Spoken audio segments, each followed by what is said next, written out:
خراپ بەکارهێنانی سۆشیال میدیا لەلایەن بەشێکی زۆر لە گەنجانەوە کۆمەڵگەی بەرەو ئاڕستەیەکی مەترسیدار بردووە. ڕێکخراوە ئیسلامیەکان دەیانەوێت لە ڕێگەی خول و ڕاهێنانەکانیانەوە کار بۆ ڕاهێنانی گەنجان و لاوان بکەن بۆ دروست بەکارهێنانی تۆڕە کۆمەڵاتیەکان.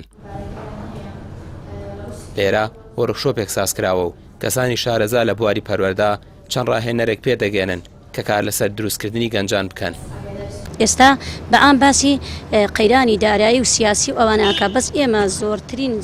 قەیران کامانە قەیرانی پەروەردەیە بۆیە کوڕ و کچەکانمان هەمووی بەلاڕەدا براون هەمووی لە ڕێگای ڕاگەاندن و سۆشیال میدیا و هەر یەکەی بەلایەکە هەمووی پەرتەوازە بووە ئەوەش ئەگرێتەوە بۆی لایەنی پەروەردەییمان زەعیفە هەم لە حکومەت کە وەزارەتی پەروەردە بەڕاستی پەروەردەی لێک هەڵبەشانەوە ئەسڵی پەروەردە هیچی تیا نەماوەتەوە لەو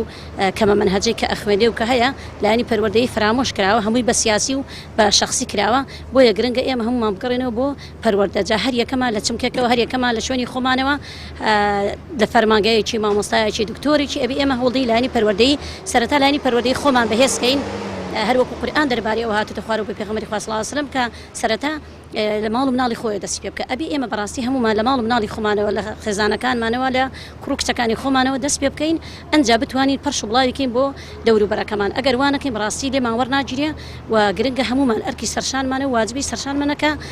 هەر یەکەمان بەشی خۆمان تاوانبارین بە حەجمی خۆمان تاوانبارین کە لە ڕووی پەروەردەی بەڕاستی پەروەردە ڕووخاوە پەروەردە لەناو براوە. وەرکشۆپەکە بۆ گروپی خانمانی ڕێحانە بوو کە کار بۆ برەودان بە توانەکانی کچان و تازە پێگەیشتوان دەکەن بەتایبەت لە ڕێگەی خول و بەرنامە و سیمینارەکانیانەوە. زۆر گرنگە خەڵخانێکی بەتوانە ئەم بوارە بەکاربێنن بۆ ڕۆشنبیرکردن بۆ بەرزکردنەوەی ئاستی ڕۆشنبیری لە کۆمەڵگایە و کاریگەری باش بە تایبەتی من ئەڵێم گەنجان بە زیاتر متابعین چکە مەجای هەم خوای گەورە توانایکی زیاتریشی پیاون هەم مەجالێکی باشتریشیان هەیە بۆی زۆر گرنگە بتوانن لەم باوڵێن حاڵەتی ئێستا کاریگەریان هەبێت ینی وا بەرنامەی بۆ داڕێژە لە سۆشیال میدیا وا کار بکرێت کە گەنجی زیاتر لە ڕۆ سوودبینینەکەی وانە سوودی لێ ببینن بتوانن سوودی پێ بگەێنن بەردانانی بەرنامەی چڕوپڕ لەو بوارەیە بەرنامەی کە سەرنجڕاکێش بێ بابەتی تەرفیهیشی تیا بێ بەڵام شتی بە سوود تا بتوانین زۆرترین گەنج وا لێ بکەین متابع بێت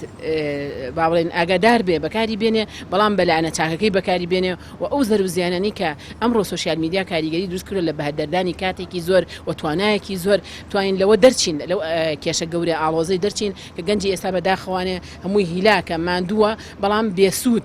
بەبێ ئەوی سوودێکی گیان بێ لە ئاسی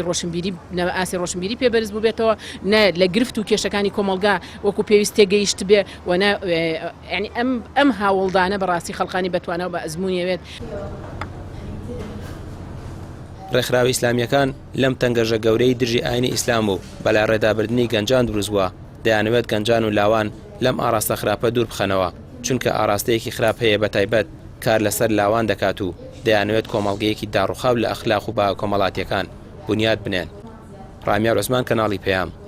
سلێمانی.